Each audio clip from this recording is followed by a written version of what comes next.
What is going on, everyone? It's Justin here, and today I'm here to welcome you to the first episode of the podcast. I couldn't come up with a better name with it, so we called it Feature, which is the name of my media company.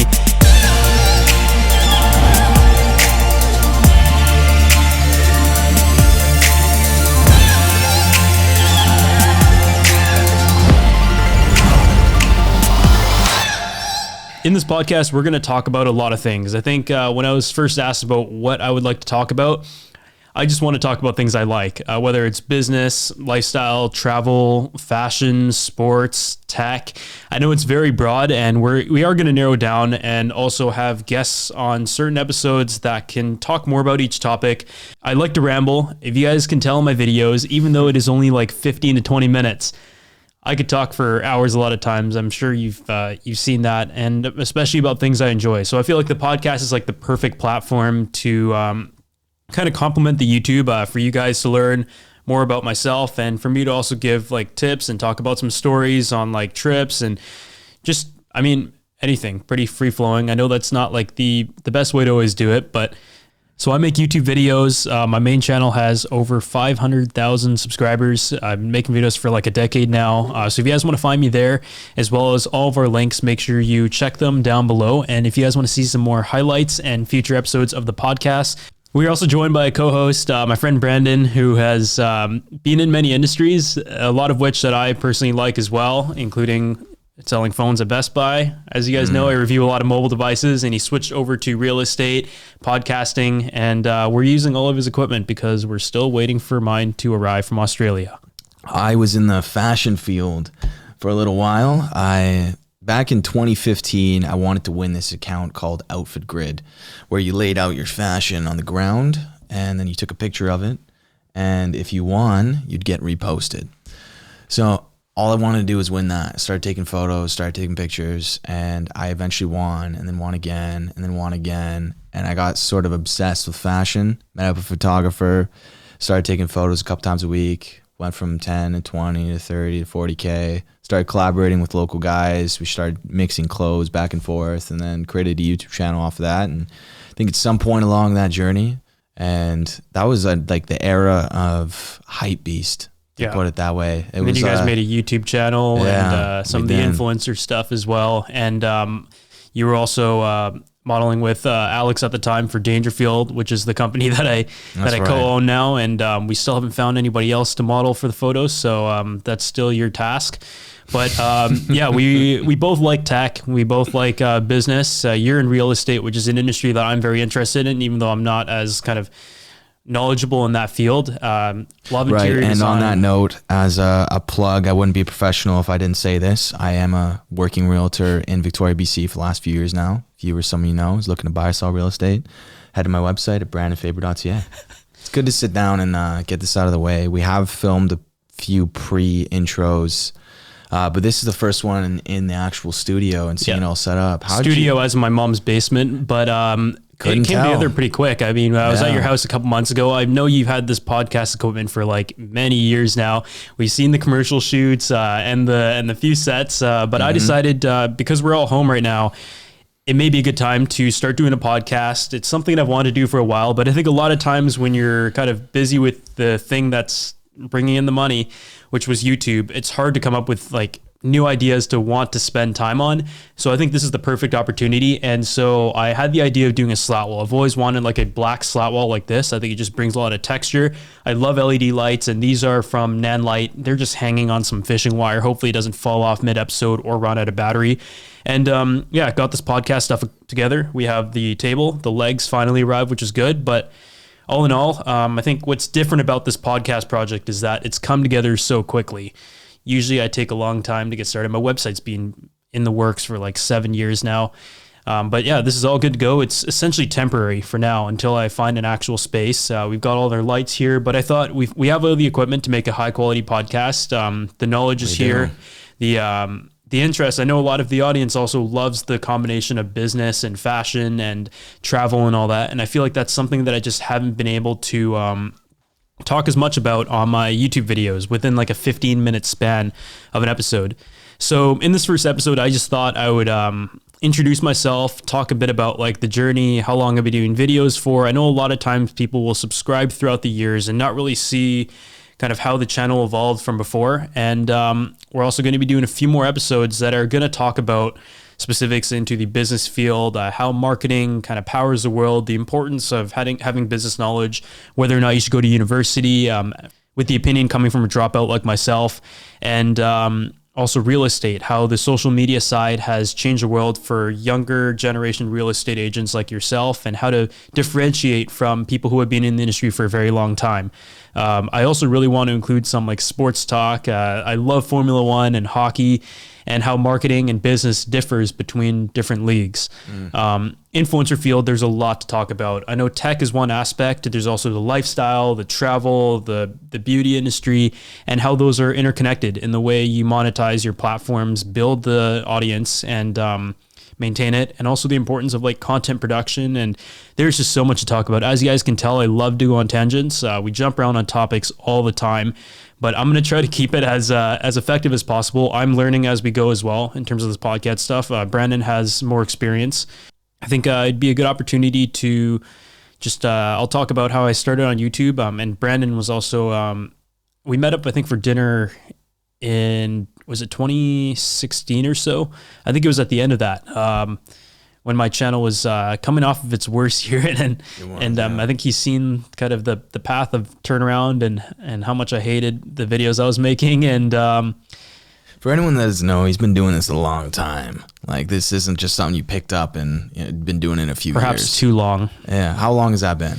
It's been about a decade. I think I started when I was 11 or 12. And I think for those who don't know, when I grew up, I wasn't really into tech. I was like, I liked Lego. I liked drawing. We're actually covering a lot of the art that I made. It's pretty bad art, but my parents kept it. So I was into drawing. I feel like I had a bit of a business mind, but I didn't notice it when I was young. And eventually I was like looking up how to buy an iPod, or like what information there was about it online, apps and like accessories. And I would see people were getting free stuff. And as an 11-year-old, you're like, how do people get these free things? Like these are $20 cases that I got to save up for. So as soon as I got my iPod, I started emailing a ton of companies. Nobody would send me anything.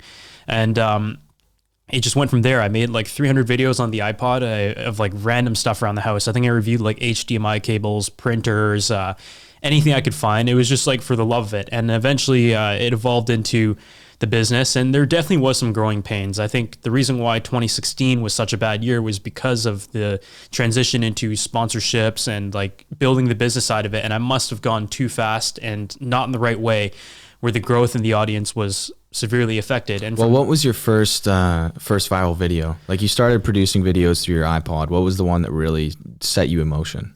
I think what's different about when I started YouTube, like 2011, 2012, it felt like 100,000 views was viral. Back then, the platform was so much smaller, and anybody with like 20 to 50,000 subscribers was like considered huge. My first real viral video that I think made all of the years before like worth it was the Samsung Galaxy versus the iPhone. I think it got like 3.4 million views, but I had a 60-40 split with a network, because when I was young, I thought it'd be cool to be signed with a network. What a network really means is you're giving away more, like almost half of your money for almost nothing, especially at that channel size. Well, what did they promise to provide? They'll say like, oh, you're like part of the network. You can say you're part of it, stuff like that. Nothing really. But as a kid, I signed it. And so 3.4 million views, 40% of the money was automatically taken by the network. So those are all like things that I learned along the way, business mistakes that I might have made and hopefully learn from, and even ones that I might be making right now. Maybe this whole podcast is a mistake. The investment into the equipment and the time and everything. This is like a weekend project, but I think it's fun. It's nice to enter new industries that are ones that you do just for fun. We're not making any money off this podcast, at least right now. But hopefully it'll grow into something. And it's the same way that when I started YouTube in 2010, I didn't really think I'd ever be able to turn it into a career or a living, be able to hire full-time staff. That was like completely out of the realm. And to be fair, the industry back then was not mature enough to really prove that it could be a sustainable form of income.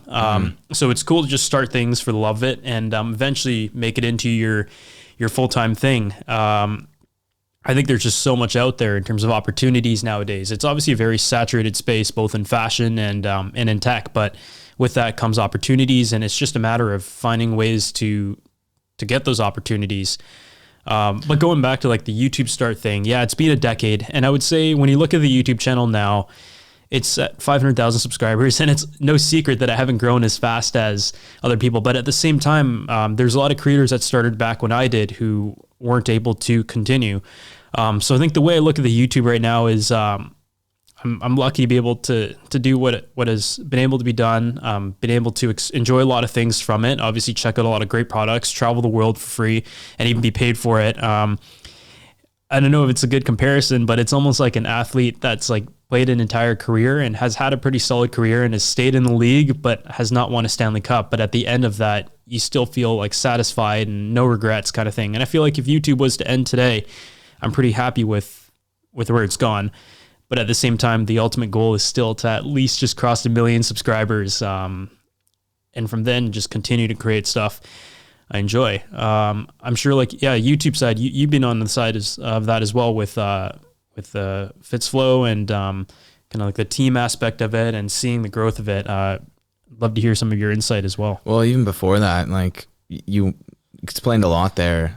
When we did meet for dinner, when your channel was getting lower views than normal, I was losing subs every video. Yeah. So what did you do to turn things around? It felt like a year of just serious momentum, man. Everything was stacking up. Like what were some of those key facts? Just a couple of examples. It's almost like a moment of realization. I think like a lot of times when you go on a certain path and you're like so focused on a way that you want to do things, even if it's the wrong one, you hit a point where I don't know, I think it was like right around December where there's just like a realization where if you look back at the last 11 months, it was pretty clear and honest to myself that everything was done wrong. What did you identify was being done wrong? The sponsorships were just too many. They weren't ones that were like strategic for the channel. They just didn't work, and they're like dedicated videos. And I just wasn't creating content that people would want to see, that I would want to watch, and stuff that would grow the channel long term. So essentially I was pulling a short-term gain within that 1 year, as opposed to growing long-term sustainability and hopefully making it a longer-term career. I think the biggest realization after that year was that if I continue to do things the way they were, by the time I finished university, I'd be going into a corporate job because my YouTube channel would be so dead that it would be at a point of no return. So it was a matter of changing up the way we did things completely. We didn't do sponsorships for 6 months into 2017. It was just one video a week. We'd plan it very specifically, figure out some ways to add personality, make it a bit funny, sit in front of the camera for the first time in 3 to 4 years. I used to never sit in front of the camera, and even now I probably shouldn't. I'm sure my haircut looks really funny from the side. This headphone is like the same size as my head, but Brandon told me I should wear it. Wearing this Tommy hoodie all the time. Dude, you're so honest with yourself. That's what's so hilarious about you on social media. I purposely wore this for the first episode. The funny thing is I've been wearing that Dangerfield hoodie in just as many videos. And for those who don't know, I'm a co-owner of Dangerfield. We make like bomber jackets, overcoats, but the hoodies are like my bread and butter. I love hoodies. Yeah. And when you're wearing a black hoodie, nobody complains about the fact that you've worn it for more than one video. But if you wear one that has like a big Tommy logo on the front like this, everybody notices. Yeah, they're like, rotate that out there, man. Come on now. What's so you were going on about like what you were doing wrong. Like what did you were starting on what you were starting to do right, which was no sponsorships for 6 months. What else did you do to sort of add a personality flair? And then when did you see the views start to stack up?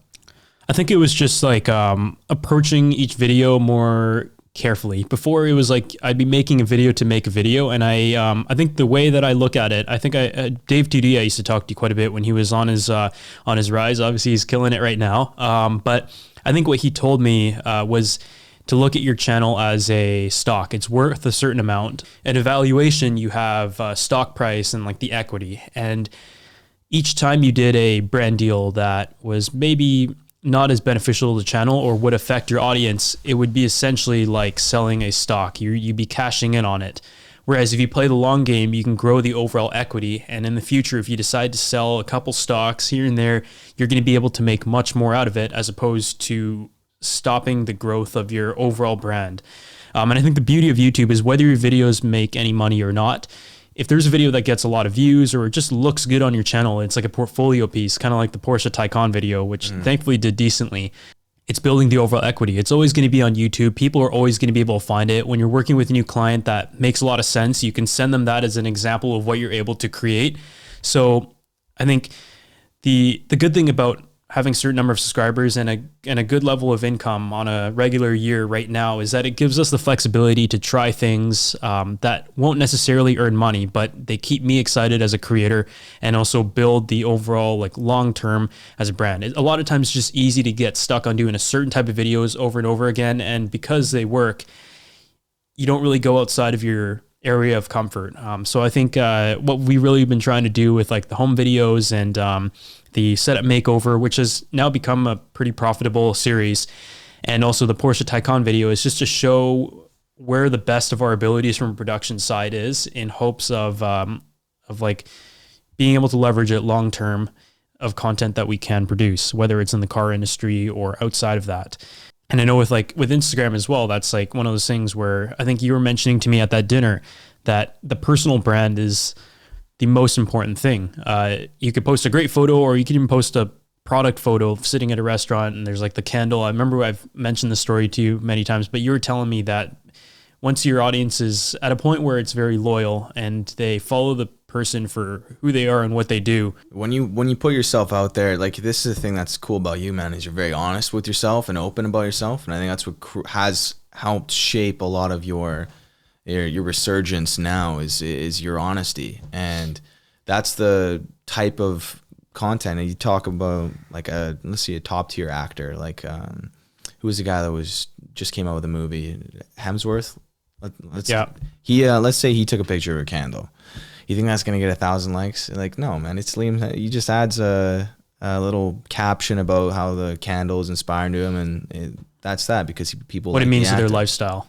Exactly, yeah. And obviously I'm not trying to compare myself to that in any way. If anything, I don't love the whole like social media attention kind of thing, but I think what I've seen lately with like integration of lifestyle videos and more personalized videos, especially in an industry where it's like tech, a lot of times you're just reviewing stuff. People are scrolling through videos just to learn about it and whether to buy it or not, and they don't really care who's in front of the camera or what they do. They just want to learn about the product. I think what I've really tried to do to push a long-term sustainability is to integrate more lifestyle in a very casual way. I think I just like to be brutally honest with like the funny stuff. I think at the end of the day, I was just like some regular kid who always had bad grades and kind of stumbled upon YouTube by accident and was able to kind of grow, learn a lot of things and build a career out of it. And I think the only thing that I might have done differently I think the only thing that I could say that I did right throughout all these years was just continue to make it. Even when the channel wasn't doing well, I was still making videos. Even when I wasn't feeling great about things, I would just continue to push forward with it, because you never know when the turning point is. First 3 years, I was watching my own videos essentially because they weren't very good. I don't really blame anybody for not watching them, but 2014, I think, is like, I would have never predicted that 2014 would have been the year that the videos would all of a sudden, like from the Samsung Galaxy investment, emptying my bank account to buy one phone and betting on that would be the kind of the surge to the channel hitting 100,000 subscribers. So I think, yeah, with anything, if you can continue to stick with it and just find that turning point. Obviously, I don't really believe in doing things the same way if they're not working. You got to find ways to adapt. But as long as you find ways to adapt, be creative, and kind of stick to your own strategy and your own personality, at some point there will hopefully be a turning point. And I think the channel has gone through like multiple phases and examples of that. Even last year, there was a bit where the views were down and there was pressure to increase them. Yeah, it's like being willing to change. It's tough sometimes when you've been doing things the same way for so many years and you're used to like the old system, the way the algorithm used to work. You kind of need like an eye opener a lot of times. Well, were you doing all that yourself? Like, yeah, everything. When did you bring someone on to help delegate a lot of the work? So when I dropped out, that was when I brought in the first full time. I was filming. When did you drop out? Around May of 2018. So about 2 years from now, or about 2 years ago, as of sometime, I think next week, I brought on the first full time. And I mean, that helps. Like when it comes to filming and maybe a little bit of editing, I feel like I was still very much like a control freak. I tried to step on too much of the process. Another turning point would be December, bringing on my agent to manage brand deals. I think when you look at the business, you have to evaluate it from a point where you have to find what areas you can do yourself and which areas anybody could do if they were trained properly. Obviously, sitting in front of the camera for videos is something that I can't really replace. If I really wanted to, you could just turn it into like a brand channel, but if your name's on it, you kind of have to be on camera. When it comes to emails, I feel like a manager could do that. And same with like strategy, thumbnails, titles, and stuff like that. So those are things that I ended up delegating. I think a video editor would be nice to have in the future, because right now it's just, I want to focus on making the videos better, spending more time on them. But each person has 24 hours. And when one person is splitting up their 24 hours into areas that they have to work on, Dangerfield, last week it was like Zoom classes for university, which I'm still trying to decide if I want to drop. It was just like, it was just one of those things where I ran out of time in the day. I would edit till midnight. I would get my 7-8 hours of sleep, but at the end of the day, you're planning your video, you're filming it, you're editing it, you're doing the business side, you're doing the optimization side, you're uploading your last video. The quality is just not going to be good enough if you have to do that every single day of the week. So bringing on like an editor, for example, would be a great example of, who's, like, what's your team look like now? Like, where are things being delegated? Like, how do you run and how quickly can you put out a video if a product drops today, no notice, you have the product in your hands? So right now it's one full-time, Trevor, who was in my university class, and he ended up coming to work for me. And other than that, the team has Gio, who is the graphic designer in Italy, and he's in a obviously different time zone. So a lot of times I'll send him a thumbnail at midnight, and by the morning I'll be able to wake up to a nice, pretty thumbnail, hopefully. Sounds like something that most creators would want to do. Yeah. But at the same time, the business side is another area where you just can't get off your mind. You still see like all the communications and you want to make sure it's going good. So we have an agency that manages that. Still trying to decide if it's a good fit or not. But recently we also brought on a optimization specialist for like SEO, thumbnail strategy, title strategy, looking at the data of like click-through rate. I think a lot of people don't realize that YouTube is like a very complicated mathematical system with like numbers, code, algorithm, variables. There's like, I heard there could be like thousands of variables that can contribute to whether or not a video performs. And obviously a good video is a good video, but there's still so many variables, and many of which that you can control and adapt to. And it's very easy to complain about the algorithm. I've been someone who used to not complain about it, but in the past year or so, I've definitely had my fair share of like saying the algorithm was against us or it doesn't fit our style. And I felt like the videos were decent, but they just weren't doing as well as before. But I think especially recently, I've learned that the algorithm performs in certain ways that whether you like it or not, if you're able to adapt to it, it could be used to your advantage. Okay. You know what I was thinking when you were saying that was, just from your example, what do you think a top producer like Logan Paul, let's say, for example, who would be on his team knowing what you know? I would say assistants to be able to, because in their case, they're vlogging. It's a very different space from us. We're in like a product field that we review stuff, but in their case, it's like they have an assistant. They might have like a producer. They also obviously have like merch managers. They have a business manager. I know for the most part, those guys, even though they have a business mind, and I've heard they have a great business mind, the boxing thing makes so much money, maybe even as much money as the professional fights. Pay-per-view numbers were insane, but I'm sure they have a business team as well. And legal team. And I don't know if they have like a editor. I believe they do have editors and videographers, but well, how could someone like David Dobrik produce a content every day, the same kind of quality? I mean, you got to have a great creative mind. And I think a lot of times people might watch his videos and it's really hard to entertain people through 600 episodes, I believe. They're all funny. They all do amazing views. And even though the algorithm on the tech side has revealed that videos of 15 minutes and longer do better just because of watch time, it's crazy that at 4 minutes, he's able to, like, I bet his watch time must be like over 90%. I feel like I've watched all of his videos like start to finish, because everybody has 4 minutes in a day. If you're taking a dump or whatever, you can watch this video. And it's funny. So I think he's great at coming up with ideas, of course. I think he does edit his own videos. He films his own videos. And he has like the good group of friends that are able to have content and these like ongoing themes. Funny story was he was at Playlist Live in Orlando, a YouTube event that I was speaking at. I saw him everywhere and I've heard of his name before. I've seen him on Casey Neistat's vlog, but I didn't really know who he was. I never watched the videos. And we'd see him at the party and stuff, doing some like funny pranks and stuff. So after I went home, I watched like 14 hours of YouTube in like 2 days.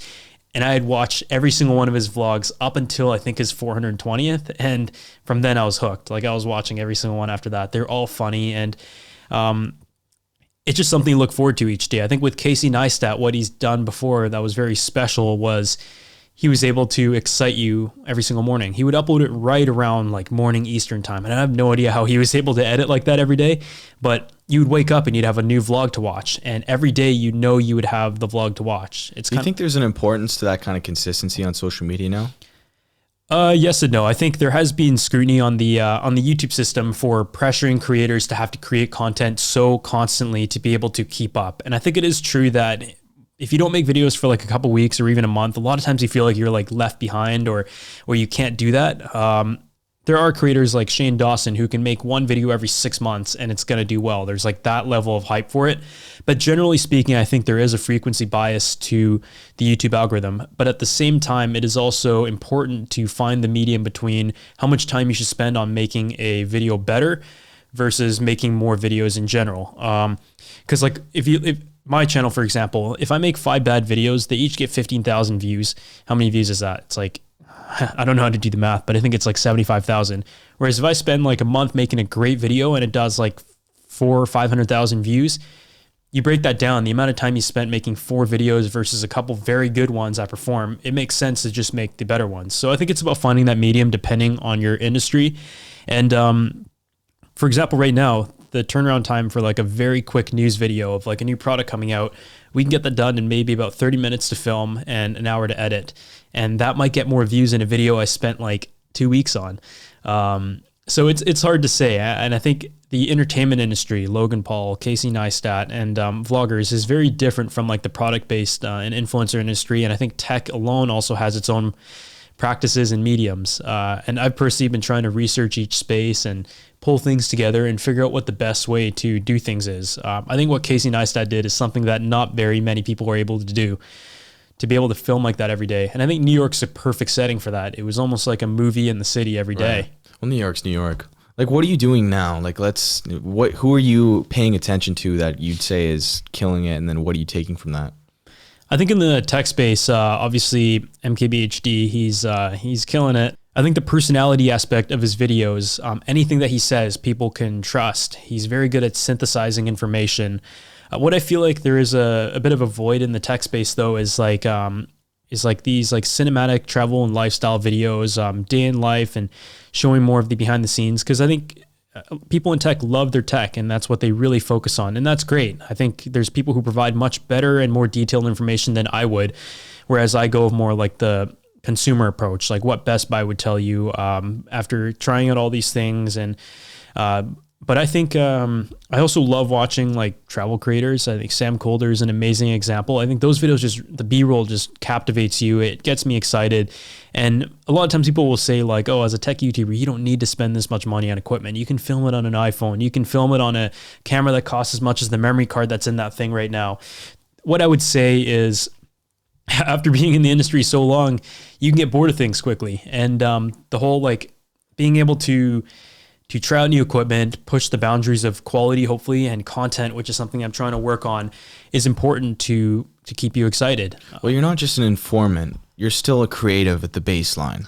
Like, you still like to put out videos. You still like to create videos. Picky about the way things look. Exactly. Maybe there's a flair to it. And it's not that you're getting bored. It's just that you got to be able to push your creativity. And I totally get that.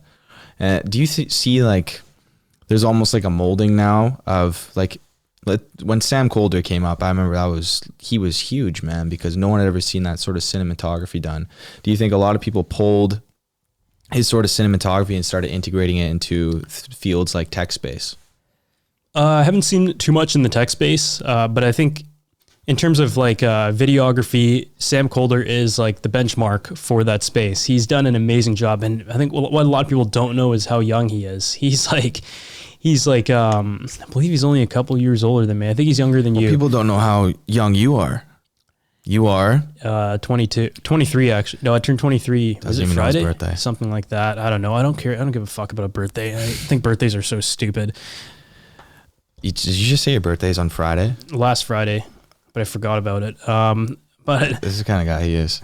It just works so any much. day could be your birthday, you know? If you want it to be, then no, good. I'll eat cake any day of the week. Yeah, but I think as you get older, then like once you reach like 21's a good birthday. Then after that, it's like each year the standards and expectation that society has for you, and especially in the business world, goes up one bit. And everything that you did that you thought you were doing great for your age ends up going out the window, or the threshold kind of gets pushed a little bit, which I guess is good and bad. But yeah, going back to the Sam Kohler thing, I think what he's done specifically well that a lot of travel creators, including myself, are terrible at is putting together a story, telling a story through visuals. You don't always have to have a voice over anything, but in my case, you can film a similar level of quality B-roll and just throw all those clips together, and the watch time is low because it's just a bunch of B-roll stacked one after another.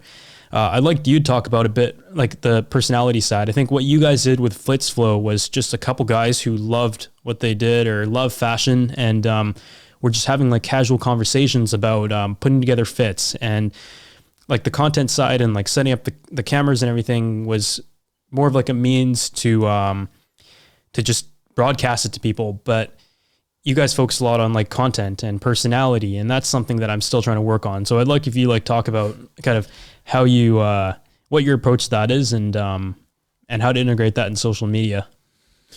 Well, to more generalize it rather than like a narrow focus, I'll sort of broaden it, is we had an awful setup. I mean, we used like a really basic Canon 60 and we didn't even have a mic, but it was just us getting together and having fun. That was what people liked to see. Yeah. And there's a combination of what Gary Vee talks about, which is just putting content out there and just do. Yeah. But there's also, you want to have like gradual improvement for your channel as well. For sure. Like, and that's what you've done. And, you know, we've kind of both did the same thing. Maybe if you feel you're lacking in the personality aspect, you actually haven't. You've stepped it up, and that's why your channel resurged. I just hate like trying too hard to show personality. I just want to just be blunt and make fun of your own flaws. Yeah, kind of thing. People get nervous, man. It's like, it's not easy to sit in front of a camera and do a podcast and do videos. I mean, that's like, that's my hard palms for are most sweating people, right man. now. Maybe it's because these headphones. But, oh yeah, well, but it's knees like weak too. Yeah, but knees weak because I haven't been walking for the past 3 months. I've been walking to the desk and back. But yeah, I think the Instagram people on Instagram, influencers in general, are known to be like very fake. And same with like even business people. They're known to like talk about stuff that they don't have, and I think it's facade, man. Like like having gone through it, it was actually just on a personal note, that was a real good thing for me to go through a time where a lot of people were following you and then a lot of people weren't following me. It really just wakes you up to how high your ego can get. Yeah. And if you don't hit that point and it just, you ride this high the whole way, it's hard to have like a low where you can kind of collect yourself and remain humble throughout the process. And that was what was important for my low, and what also may have been important for your low, is to have this high, have these videos, and then you hit this point where your channel is dying and you're like, you want the feeling of, yeah. And then you turned it around, you started adding more of you into it, and that's what really helped bring it back. You started putting your face in. People trust a face, not a video. Even an ugly one. Oh my God. You see, no, people trust an Thank Asian God for face Accutane. Specifically. Yeah, it's just you brought it back, and that's what's good about a low, and the fact you've been doing it for 10 years and you're only 20. It's too long. Grew up on the internet kind of thing. Yeah, exactly. You've been following it a little while, but yeah, I think that's important for growth. And to kind of finalize your question, yeah, it's adding that personality aspect, but also finding ways to remain humble throughout the process. Because you guys grew really fast on Flitzflow. Yeah, you know, it was a time in my life where like I'm just a local guy, and then all of a sudden I had all these followers, and yeah, we grew quick. But the thing is, when you get addicted to that growth and you just want more and more and more of it. Oh, for sure. Like you don't know what the feeling is like. For example, like it's kind of like when they say like you win one Stanley Cup, you want to win another. Yeah. You want that feeling back again, and you want it it's almost like after you cross a certain milestone that you set for yourself, like you might have like a quick high, but it's really, really short, like even hours. Like I mean, I think when I hit 100,000 subscribers, obviously I was really happy about that. You get your silver play button. That silver play button's been sitting in the bin for a while now, a storage bin. But like, yeah, you kind of want to chase the next one. I think 200,000 subs was a big one because that was the recovery year. 160 was where I got stuck at in 20. But ever since then, like 300, 4, 5, we haven't even looked at it. And it's not because we're like ungrateful. It's just because we have a larger goal in mind. And after being on the industry for so long, it's like, we got to make this push right now. And I remember like Fitzflow, you guys did a lot of, you guys were like getting together every week, and it was just a bunch of guys talking about fashion, and your Instagrams were all doing very well as well. You're one of the bigger ones in Victoria for fashion. And at that time I was like addicted to Yeezys, clothing, and all that kind of stuff. You even dyed your hair blonde. So did you. But we're not going to talk about that. I'll put a picture up on screen, but it was horrible. But there's also the tough part of the group aspect of of having multiple people to coordinate. How many was it? Was it 4 of you guys? It was Matt, Steve, and I. Steve did most of the editing. That guy was extremely talented, man. He was in videography school, but it was like the demand cost to just be putting out videos weekly. It just should have been, whenever we felt like it, because it wasn't, people didn't come to the videos because they were being uploaded every Wednesday. They came to videos because it was us just sitting back and talking about something that a lot of people never really talked about. And to me, it wasn't really even fashion. Like, I follow it lightly nowadays, but maybe I just grew out of it. Who knows? Still want to be fly, but with like more of your own flavor. But same here. I've got rid of everything. I mean, I saw all your stuff on Facebook Marketplace a couple weeks ago. Offloaded, just liquidated. So it's funny. You move things around. You're like, holy, what? That was behind there. But that's man. You just kind of minimalize, and you want to just keep things simple, like one jacket, one sweater, pair of jeans. Like, you don't want to go it just doesn't really matter at some point. I don't know, I just want something comfortable and low key, throw on a watch on it and you're good to go kind of thing. Right? That's it. I just feel like I remember back then when I was into outfits and stuff, every time you leave the house you're like, oh, like how should I match this? Does this make my Yeezys look good? I was wearing like sweatpants with Yeezy 750s to class, and I was like sitting in the back like, what's the point of that? I mean, at this point I don't really give a shit what I look like. Just throw some hoodies on, whatever's comfortable, and just be able to focus on what you're doing, and not have to think about the outfits and this and that. Just like keep it chill. But it does take a long time to realize. Like back then I remember like, every video would be like, oh, like I hated sitting in front of the camera. And now it's like, who even cares? Let's just get this thing going and focus on the ideas and the content. But yeah, like the whole content thing, it's tiring to come up with new ideas. Like I know you guys had once you cover like all the general topics of that's a good point. Actually, I wanted to ask you about that. Like you do tech, you're informative, but how do you come up with new ways to create the content that's in front of you? You can't keep the same template. Like you want to personalize it. I think most of the ideas come from like in bulks. Like you might just have one day where you're just like, you got your coffee right, you woke up on the right side of the bed, and and maybe you had a cold shower because you're building for some reason, hot water thing keeps breaking, and you're just feeling it. Like there's some days where you're feeling like extra petty, and then there's others where you have extra like just like good ideas flowing around, and so you just write them down all in your notes, and you'll see this, and all the dots just get connected. And I know you've talked a lot about like how in your life, the whole podcast, real estate, and everything, you're just bringing everything together. You've got all the tools, and it's a great feeling to know that you have all the tools. But at the same time, it's just as easy to get carried away with the number of tools you have and have troubles executing and keeping consistent with that. You take a lot of the resources for granted. I remember like back in the day, we're filming on an iPod. Now we want to start a podcast, and we have all the best equipment right here, which is a great thing to have. But the whole idea thing is with tech, you have all these products that come out for you. Like the SEO is there already. You have the Samsungs, the iPhones, and Android, and those are easy ones to pick off of in the tech space. You're in a product industry. The disadvantage is everybody's trying to cover that. I think what's unique about tech is when you go on these trips, you're considered like an influencer because you're on YouTube and Instagram and you're like a lifestyle creator. But at the end of the day, we're almost creating the same stuff as journalists as well, which is covering the event, testing out the products, and informing consumers at the end of the day. Obviously, some brands like Samsung have really shifted to lifestyle and travel as well, and brought people on just to kind of integrated into their daily life. Right. But at the end of the day, I think most trips that we go on are still considered like a technology journalist / influencer, which is like the best of both worlds. You get the early access, but at the same time, you get hooked up with like nice hotel, nice flights, the best food. And it's like, you get a better experience than the journalists from what I've seen. They split us up into groups and stuff. But yeah, with ideas, we have the tech stuff. The hardest part is actually not coming up with new ideas. We can always think of a new desk setup, a new desk makeover, another lifestyle video. You can do a morning routine. You can do an everyday carry. You can shift to themes like the dark theme, light theme, student theme, budget theme.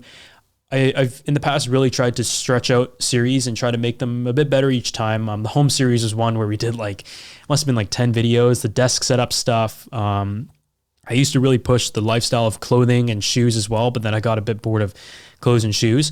And now I just want to do like more podcast episodes, talk about like the business side and behind the scenes of like trips, how they work, how to get brand deals.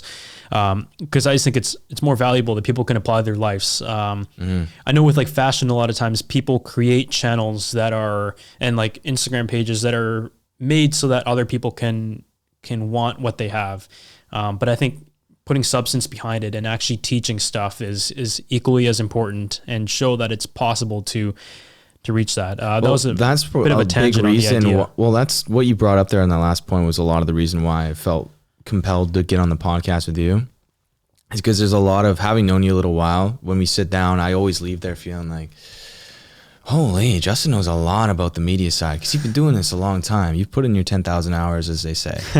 And that's how long is just 10,000 22 hours? 10,000 hours. Would that be how many hours? Well, let's say there's definitely 10,000 hours in 10 years. That's 5 years or so, right? So however that is in scalability, let's say you put in 8 hours a day on your business, 5-6 days a week, sometimes more, for the last 10 years, like you've got a significant amount of hours accumulated. Yeah. And I think for the first 5 years, what people don't know is that I wasn't making any money. I was losing money. Every cent just went back. And even nowadays, we spend more money on reinvesting into the companies than a lot of people do. I know it's like you don't need to, but I invest with his equipment. I mean, I don't really think you'd need a red. It's a standard, but it's that creative side, man. The credit card bill in January was not pretty.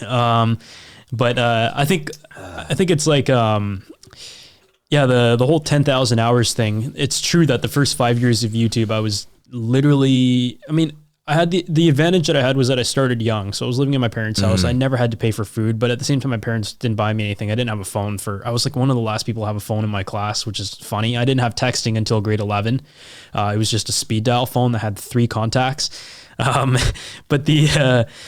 But yeah, the 10,000 hours thing, it was just every single day. As a student, after school, I'd film a video.